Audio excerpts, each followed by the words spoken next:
Hey, what is up, everybody? Hope you had a great Easter.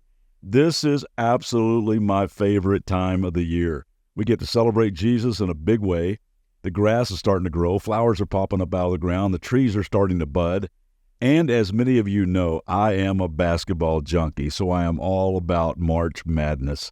I love the Cinderella stories. I love the upsets, except when it's my team, of course.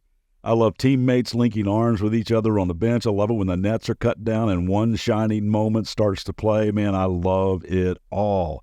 And since we are in the thick of the Final Four, I thought we'd take this week on the Daily Drive and talk about the Fatal Four.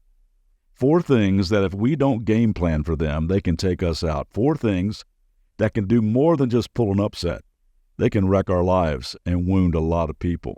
So we're going to reveal the 4 as we go along, but today and tomorrow I want to talk about the number 1 seed. It's dangerous enough that I think it warrants at least 2 episodes. It's this thing lurking in all of us. It complicates everything in our lives. It keeps us from apologizing. It won't let us admit it when we're wrong. It makes us defensive, makes us power up on people. It's this thing that refuses to be vulnerable or show weakness, makes us stiff-arm people who are trying to help us. It's this thing that keeps us running and competing in unhealthy ways, makes us buy stuff to impress people.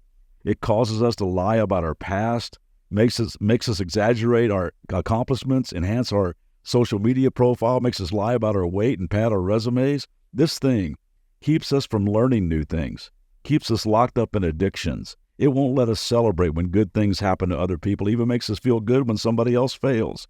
This thing stands in the way of not only our relationships with other people, but our relationship with God. And ironically, it does a number on us too. You know what this thing is, right? Yep, pride. Not talking about a healthy self-esteem or being proud of your kids.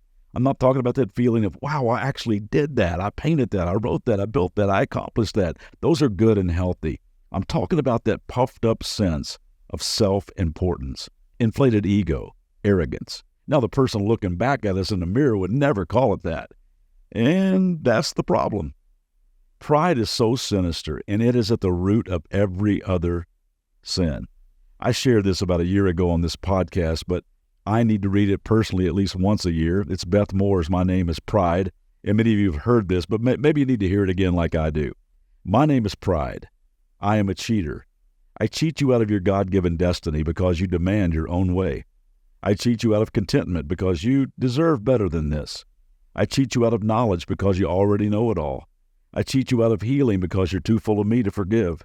I cheat you out of holiness because you refuse to admit it when you're wrong. I cheat you out of vision because you'd rather look in the mirror than out the window.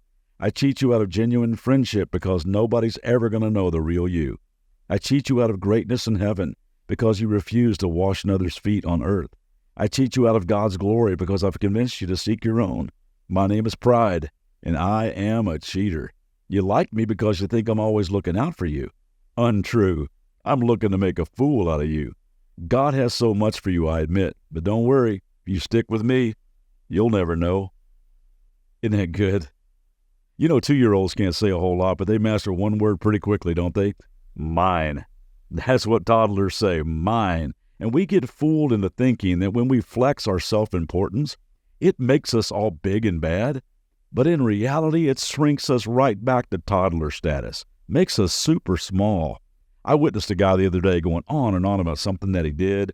He was exaggerating things to make the story more dramatic and make himself look more important. He even dropped a name or two into the story, for the wow factor. I'm telling you, the longer this guy talked, the more small he got. Now, the good news is I recognized it and later apologized, talked to God about it. I'm pretty embarrassed to use myself right now as an illustration about the smallness of pride. But man, it makes all of us look tiny, doesn't it? It diminishes our capacity to apologize. It diminishes our ability to admit it that we don't really know how to fix the thing. We don't know where the heck we're going. It weakens our encouragement muscles, and we find it hard to give a compliment or receive one for that matter. You can't hear what you need to hear or give what needs to be given because our pride, our ego, shrinks us right back to toddler size as we go through our life saying, mine, mine. And eventually, your ego becomes a self-imposed prison. It will keep you locked up in solitary confinement. It becomes this dark and lonely cell that keeps you in and everybody else out. I mean, everybody, including God. There's so much of you in your life that there's just no room for anyone else. You do remember what ego stands for, right? Edging God out. Psalm 10:4 talks about this. In his pride, the wicked man or the wicked woman does not seek him. In all of their thoughts, there is no room for God. It's saying we can get so full of ourselves that there's just no room for God. We can start living like I really am the center of the universe. And that's why the Bible says that God detests pride, because it keeps us from experiencing his love and acceptance, which he knows could change everything in our life. Pride really does cheat us out of love. It reduces our capacity to give it and receive it. You start walking into rooms thinking, here I am, instead of, oh, there you are. It has such a way of devaluing other people. You're always sizing up the room, ranking other people with yourself always at the top, because when you're full of you, there's no room for anyone else. It's hard for you to say those phrases that are so crucial to any relationship. Phrases like, I love you, I'm proud of you, I need you, I was wrong, I'm sorry. And you become controlling and intimidating, and everybody in your world begins to walk on eggshells around you. They want to say, hey, Dad, you, Mom, you, honey, you, boss, you, but they're too afraid because your pride has diminished your capacity to give and receive love. Now, let me pause right here and say this. We all struggle with ego and pride. And the fact that you might be thinking right now, man, I hope so-and-so hears this, that just proves my point. All of us need to learn how to lay our ego on the altar. And nobody better to learn that from than Jesus. There was no one like him. He taught and modeled this radical version of humility, one that unlocks the prison cell of pride. And tomorrow, we're going to unpack a passage that shows just how he did it. And will give us something to model when we're getting after our pride. But let me just leave you with this verse today. One of those you can say over and over today.